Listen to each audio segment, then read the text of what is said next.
napipilitan ka sumunod dito. Nangyayari hindi. Subukan pumunta sa mga restaurant na mamahalin, na yung pera mo 100 lang. At tingin mo sa presyo saan, hindi ka nakatingin sa menu, nakatingin ka sa presyo.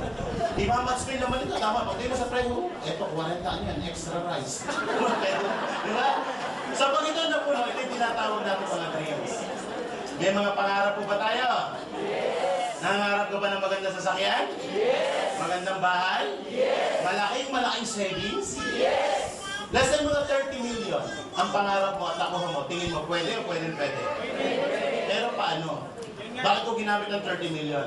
According sa study, ito pong 30 million, pag na-hit mo yan, yung kinikita nito, kung nakalagay sa isang investment yan, sapat yan for your wants and for your needs. So, anong dapat mong gawin?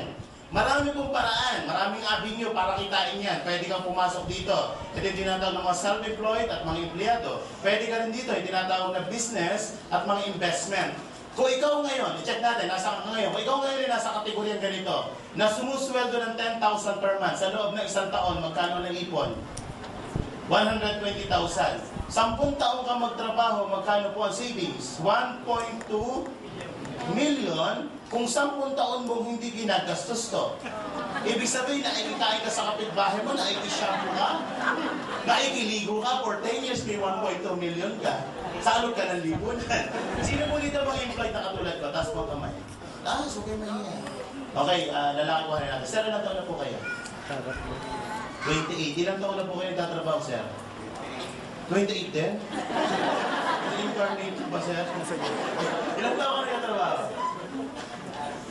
6 years. Ang tanong, nakakayo ka ba ng 10,000 per month sa loob ng 10 na taon? Okay, sir. Ano pangalan mo, sir? Josh. Okay, ano pangalan? Josh. Ang goal mo ngayon, Josh, bigyan ka ng target ha. Ang goal mo in 2010, dapat na-hit mo yan. Ang goal mo is to hit 30 million. So, simula June, Josh, i-save mo yan. Para pagdating next year, June, meron kang 120,000. 10 years, 10 working years, ibig 38 ka, may 1.2 million ka. Ang goal mo is 30 million. For 10 years, may 1.2 ka. Ito ang goal mo. Ibig sabihin, maihit mo yan. Kung ito ang iniipon na per month, maihit mo yan at the age of 328. Ito si Abraham, Diyos. Kaya hindi. Anong point? Hindi ko inaapi ang pagiging empleyado kasi more than half of my life andito ako. Gusto ko lang po ipakita sa inyo na kapag naandito ka, you are just working for your needs. You're not working for your fortune or for your wants. So, anong dapat gawin? Kapag isang lugar ang gusto mong puntahan at hindi kaya ng vehicle, mag-a-upgrade ka ng vehicle. Tama mo ba? Parang ganito. Ang time limit mo lang is 2 hours. Pupunta ka ng Cebu. Pwede ka ba mag-roro? Hindi. O pwede ka magbarko? Anong dapat mo gawin? Anong vehicle na gamitin mo? Aeroplano. So, meron kang iihit na ganito. Hindi mo kaya kuhanin dito kasi aabutin ka ng 328. Kahit laki mo ng laki restaurant, hindi mo kaya abutin yan. Tama mo ba? So, ano dapat mo gawin? Pupunta ka sa isang lugar na kaya mo mahito. Bababa ka ng kaunti dito. You have to work part-time for your fortune. Sa negosyo, pag-usapan natin, kaya bang kitain ng 100,000 kada isang buwan? Ay, sisiw yan. 2 araw, 1 araw nga lang kinikita dito yan. 12 months, magkano kita mo? Nasa isang buwan to, in 12 months, magkano? 1.2 million. Kung ito ang kinikita nyo, tingin nyo, malapit sa pangarap.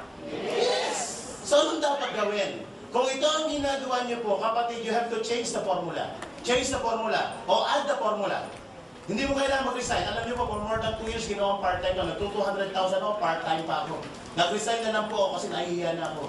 Alam niyo bakit? Pagdating ng payroll doon, puro absent ako, natira sa 3,000. Eh dito, nag-10,000 per day ako. Sabi ko sa boss ko, boss, you're fired.